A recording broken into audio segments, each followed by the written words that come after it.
Quero convidar você a abrir a sua Bíblia no Salmo de número 119. Nós vamos ler a partir do versículo de número 17. Salmo 119, a partir do versículo 17.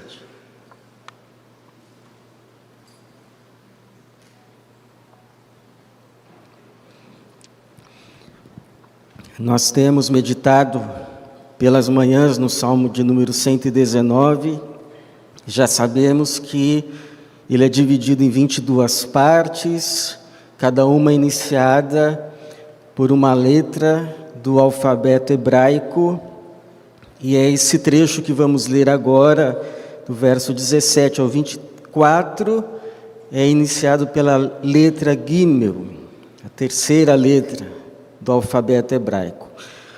O salmista diz assim, a partir do versículo de número 17: Faze bem ao teu servo, para que eu viva, assim obedecerei à tua palavra. Desvenda-me os olhos, para que eu veja as maravilhas da tua lei. Sou peregrino na terra, não escondas de mim teus mandamentos. Minha alma se consome no anseio constante por tuas ordenanças. Tu repreendeste os soberbos, os malditos que se desviam dos teus mandamentos. Tira de mim a humilhação e o desprezo, pois tenho guardado teus testemunhos. Príncipes sentaram-se e falaram contra mim, mas teu servo meditava nos teus decretos. Teus testemunhos são meu prazer e meus conselheiros. Obrigado, Senhor, por essa manhã, obrigado pela tua igreja, que o Senhor remiu e hoje reúne aqui como teu povo, para te prestar culto, para render a ti louvores, orações e também ouvir a tua voz, ouvir a tua palavra.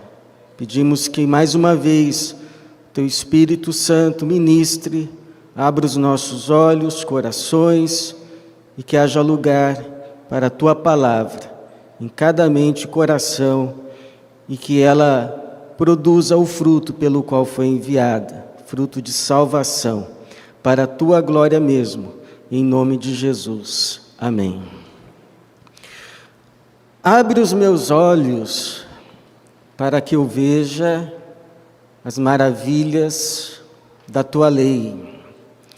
Esta é uma oração, um pedido que com certeza devemos fazer todas as vezes que abrirmos as Escrituras, abrirmos a palavra de Deus escrita, abrirmos a Bíblia, porque o mesmo Espírito que inspirou os escritores bíblicos a escreverem esses textos, é o mesmo Espírito que precisa iluminar os nossos olhos para que nós possamos entender, para que nós possamos ver, para que nós possamos aprender o que a palavra quer nos mostrar, o que a palavra quer nos revelar da parte de Deus. Se o Espírito Santo que inspirou as Escrituras, no momento que as abrirmos, não abrir os nossos olhos, ainda que estejamos diante da mais clara luz, não enxergamos. Somos como um cego num dia de sol, num dia sem nuvens. Por mais que o sol brilhe, por mais que a luz procure mostrar o caminho, não porque não haja luz, mas porque estamos cegados, não conseguimos enxergar. Eu já contei aqui o testemunho de uma senhora que antes de entregar a sua vida a Jesus, ao Senhor, de ser liberta, ela não conseguia entender o versículo mais simples da Bíblia. Dizíamos para ela: Deus amou o mundo de tal maneira que deu seu único filho. Quem amou o mundo? Não sei. não enxergava, não conseguia ver o que estava tão claro diante dos olhos, mas depois que ela entregou a sua vida ao Senhor, depois que ela foi liberta da escuridão que a cercava, que ela mesmo testemunha depois, que a cercava, conseguiu enxergar tudo, conseguiu entender, conseguia ver com clareza aquilo que a palavra lhe dizia. E eu pergunto se alguém aqui já não teve essa experiência. O Charles Spurgeon, pregador inglês, uma vez disse que há alguns textos que só se abrem para nós depois de muita oração. Há uma batalha para que nós não enxerguemos. Lembro que trazia muitas vezes, uma senhora à igreja que tinha problemas espirituais, e quando abria-se a palavra, o pastor começava a pregar, ela dormia. E quando dizia amém, ela acordava. Quem sabe alguém aqui também precisa de libertação, né, irmãos? Mas é assim, o apóstolo Paulo vai dizer que quando a pessoa está sem Cristo, parece que tem um véu que cobre, mas quando a pessoa se converte, esse véu é então tirado, a luz no coração. Por isso que ele ora para que os nossos corações sejam iluminados, e dessa iluminação nós sempre precisamos, dependemos, e por isso que o salmista faz essa oração no versículo de número 18, ele diz: desvenda-me, como se os olhos estivessem vendados, desvenda-me os olhos para que eu veja as maravilhas da tua lei. E a pergunta que fica é, quando nós fazemos esta oração: Senhor, abre os meus olhos, desvenda-me os olhos para que eu enxergue, para que eu veja a luz. Quais são as maravilhas que nos é mostradas, nos é desvendadas nesse texto que lemos?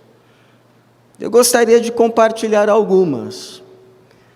Primeira maravilha que eu vejo a respeito de Deus e da sua palavra é que Deus e a sua palavra são a fonte de todo o bem. Não existe bem que tenhamos, ou mesmo bem que possamos fazer, cuja fonte primeira não seja o próprio Deus. O salmista, repare, ele não vai dizer assim: olha, Senhor, eu obedecerei a tua palavra para que o Senhor me faça bem, e então eu vivo. Ele não diz isso, mas ele diz assim: faze bem ao teu servo para que eu viva, assim obedecerei a tua palavra.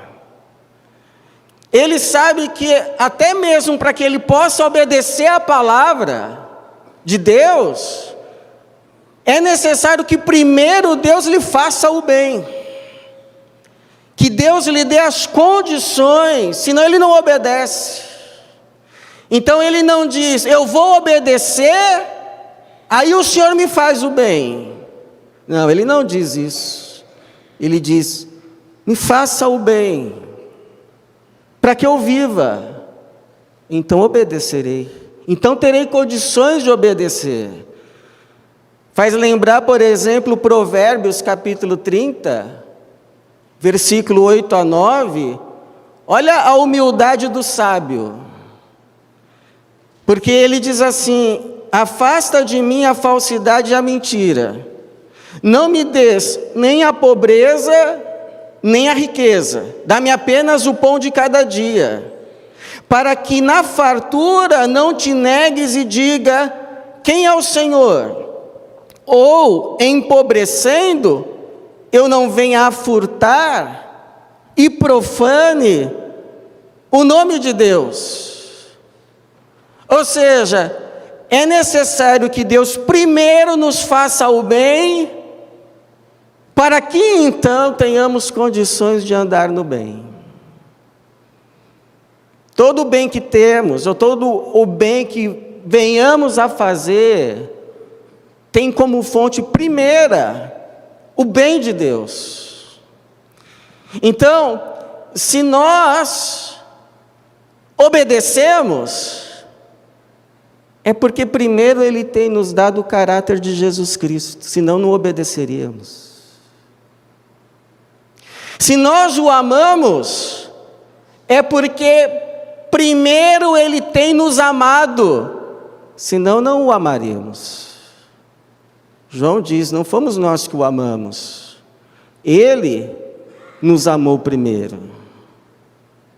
Se nós o servimos, só o fazemos porque primeiro Ele nos doa os seus dons, as suas capacidades que são dele mesmo, para que possamos servir, senão não serviríamos. Se nós ofertamos qualquer coisa, só ofertamos porque primeiro Ele nos abençoou, porque senão não teríamos absolutamente nada para ofertar. Como dizia o Lutero, somos mendigos diante de Deus, só podemos receber, e só podemos dar daquilo que primeiro recebemos dele, porque se Ele não nos der primeiro, não temos o que devolver. Então, acaba-se a barganha. É como vai dizer o apóstolo Paulo em 1 Coríntios 4:7, o que tens que não tenhas recebido? E se o recebeste, por que te orgulhas, como se não o tivesse recebido? João Batista vai dizer, João 3:27, ninguém pode receber coisa alguma se não lhe for dada do céu. Então é muito estranho nós falarmos as minhas conquistas, quando na verdade são dádivas. Nós só abrimos os presentes, só nos damos o trabalho de buscar os presentes que já nos foram dados. Romanos 11:35-36, o apóstolo Paulo vai dizer, quem primeiro lhe deu alguma coisa, para que lhe seja recompensado, porque todas as coisas são dele, por ele e para ele, a ele seja a glória eternamente. Então, finda-se a relação de mérito e recompensa. Olha, Senhor, o que eu estou fazendo, não se esqueça de mim, hein? Olha, Senhor, a oferta que eu estou entregando para missões, não se esqueça de me abençoar. E aí, se as coisas não acontecem como o ofertante deseja, aí ele acha que Deus está devendo. Porque eu te sirvo, porque eu oferto. Não acabou isso. Porque quando nós nos encontramos com o Evangelho que é revelado nas Escrituras, nós entendemos que tudo que Deus faz por nós é por graça. E tudo o que viermos a fazer será simplesmente por gratidão. A religião vai dizer assim, olha, faça, senão você vai ser castigado. O Evangelho vai dizer, Jesus Cristo já levou no nosso lugar todo o castigo que nos traz a paz, estava sobre Ele. A religião vai fazer, olha, oferte para que você seja abençoado. O Evangelho vai dizer, Jesus Cristo já conquistou para nós gratuitamente todas as bênçãos espirituais. Estão, o apóstolo Paulo vai dizer, em Cristo Jesus. Então, ande na palavra dele para o seu próprio bem. E aí, como não amar um Deus assim? Por isso que o apóstolo Paulo vai dizer que o amor de Deus nos constrange. Como eu posso me tornar avarento diante de tantas bênçãos que eu tenho recebido?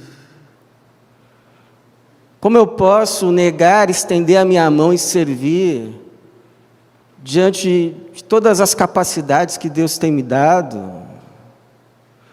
Como eu posso deixar de oferecer perdão, graça, misericórdia, diante de tanta graça, perdão e misericórdia que eu tenho recebido?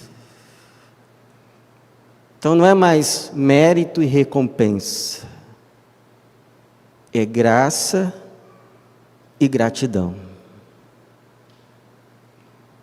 Essa é uma maravilha, que precisa de revelação, senão a gente não entende, a gente vai para o caminho da religião sempre. E aí quer estabelecer com Deus um relacionamento de mérito e recompensa.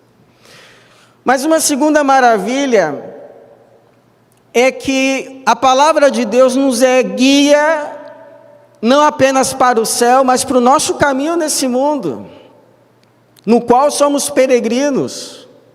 Ele não nos quer deixar no escuro. Ele diz no versículo de número 18, o salmista, versículo 19, sou peregrino na terra, não escondas de mim teus mandamentos. Eu não sei se você já assistiu algum filme em que a pessoa decide entrar por um caminho, aí depois que ela entra, é mostrada a placa, avisando, perigo, não entra, ou então cai uma coisa e a placa é revelada, mas ela não viu, e aí ela entra. Então, o salmista está pedindo para que isso não aconteça com ele. Ele diz assim: eu sou peregrino nessa terra, essa terra aqui não é o meu lugar final, eu só estou de passagem, é perigoso esses caminhos, como alguém já disse, viver é perigoso, não me deixe entrar por caminhos que vão me trazer sofrimentos desnecessários, mas não me esconda as placas que guiam a vida, não me esconda os teus mandamentos. Então, quando você estiver diante de uma incerteza, aquela história, na dúvida não atravesse. Mas antes, procure lembrar de uma passagem, de um texto bíblico, de um princípio das Escrituras, principalmente o princípio do amor. Peça para que o Espírito Santo te ilumine, te conduza a uma palavra, a uma orientação. E quando essa luz vier, não se revolte. Não diga, Senhor, não acredito. Mas receba com humildade, com mansidão, a orientação.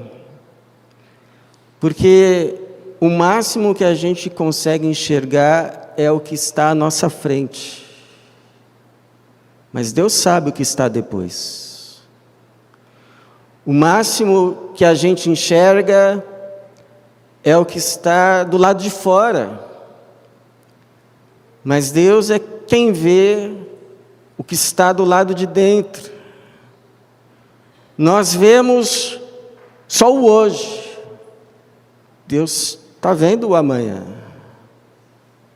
Por isso que o salmista vai dizer: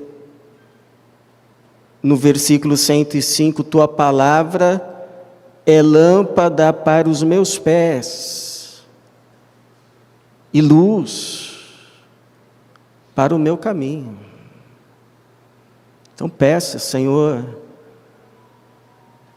nessa situação, qual é a palavra que se aplique, como ela se aplica, para que eu ande então na tua luz, eu não erre o caminho, não esconda de mim os teus mandamentos, as tuas orientações, porque o Senhor promete: eu te instruirei no caminho que você deve seguir, e eu te guiarei com os meus olhos. É uma promessa. Se assegure dessa promessa. Receba essa promessa. Viva de acordo com ela, porque ela só vai te fazer bem. E uma terceira maravilha, irmãos, é que a palavra nos momentos das nossas tribulações, ela nos é esteio, ela nos é fundamento para que a gente não seja arrastado por qualquer outra coisa que nos queira arrastar para a morte, para a destruição, para o mal, porque o salmista vai dizer de uma oposição que ele está sofrendo. Versículo 23, príncipes, ou seja, gente de poder, gente com autoridade, príncipes sentaram-se e falaram contra mim. Poderia ser um complô num tribunal, mas teu servo meditava nos teus decretos, teus testemunhos são meu prazer e meus conselheiros. Ou seja, ele pôde até ter sido tentado a responder o mal com o mal, a usar naquela oposição que estava sofrendo as mesmas armas dos seus inimigos, mas ele se abstém. Estão falando mal contra mim, estão se levantando contra mim, sinto vontade de ir lá e fazer a mesma coisa, sinto vontade de revidar, mas vou ficar na tua palavra, vou permanecer na tua palavra. E por quê? Porque é melhor, irmãos, sofrer por fazer o bem, ou por permanecer no bem, do que sofrer por ter feito o mal. Ainda que seja em resposta a um mal. É melhor você sofrer o mal 2 vezes, do que você sofrer por ter feito o mal 1 vez. Porque quando você sofre, quando os outros estão te fazendo mal, você sabe quem te defende. Agora, quando você faz o mal, ainda que seja em resposta ao mal, você também vai para o banco do réu.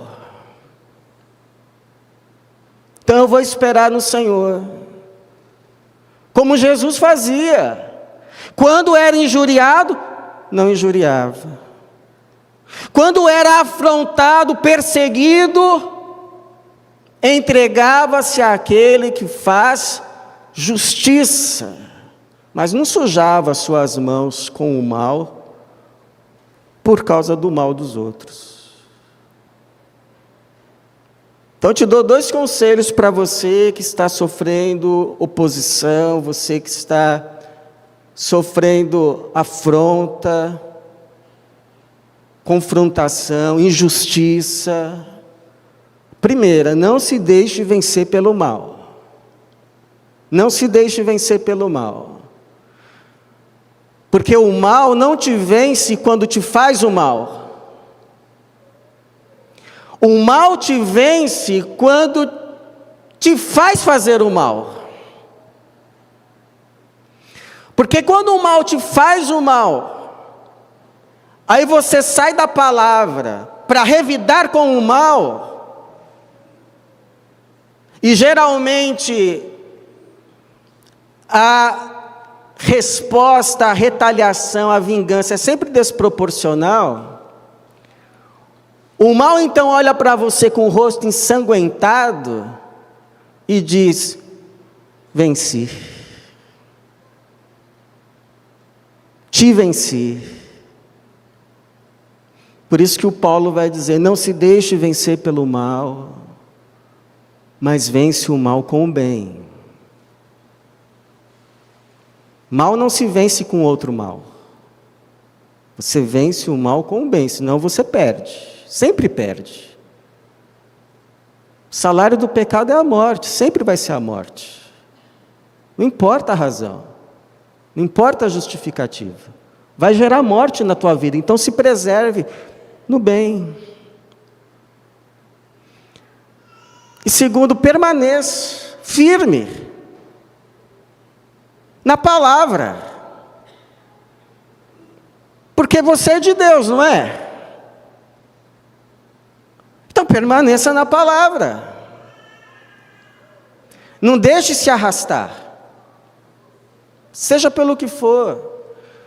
Eu lembro de um irmão que um dia observou numa praia alguns mariscos em cima de uma pedra, e vinham então as ondas, batiam com força contra aquela pedra, às vezes submergiam aquela pedra, mas quando as ondas iam embora, os mariscos continuavam lá. Não eram arrastados pelas ondas, porque estavam afixados na pedra. E não foi isso que Jesus disse? Ele não disse que se nós andarmos na palavra dele, não vão vir os ventos, não vão vir as chuvas, as tempestades. Ele não disse isso. O que ele disse é que vão vir os ventos, vão vir as tempestades, mas tudo isso vai passar e a tua casa vai ficar de pé. É isso que ele diz, porque foi construída na rocha, que é a sua palavra. Todo aquele, pois, que ouve estas minhas palavras e as põe em prática, será comparado a um homem prudente, que edificou sua casa sobre a rocha.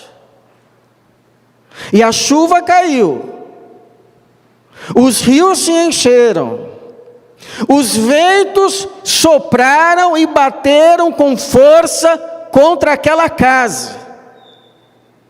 Contudo, ela não caiu, porque estava alicerçada na rocha. Construa a sua vida, a sua casa, na rocha, que é a palavra de Deus. Em nome de Jesus.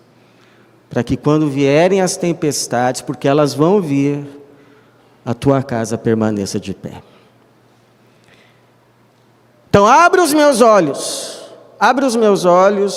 para que eu veja as maravilhas da tua lei. Esta é uma oração que nós sempre devemos fazer quando abrirmos as Escrituras. E a minha oração é que todas as vezes que abrirmos as Escrituras aqui nessa igreja, os nossos olhos sejam abertos pelo Espírito Santo de Deus, e que assim então sejamos transformados por tudo aquilo que vimos. Porque como diz o Paulo, mas todos nós, agora com o rosto descoberto, refletindo como espelho a glória do Senhor, somos transformados de glória em glória na mesma imagem que vem do Espírito do Senhor. Que assim seja, irmãos, e que Deus nos abençoe. Amém.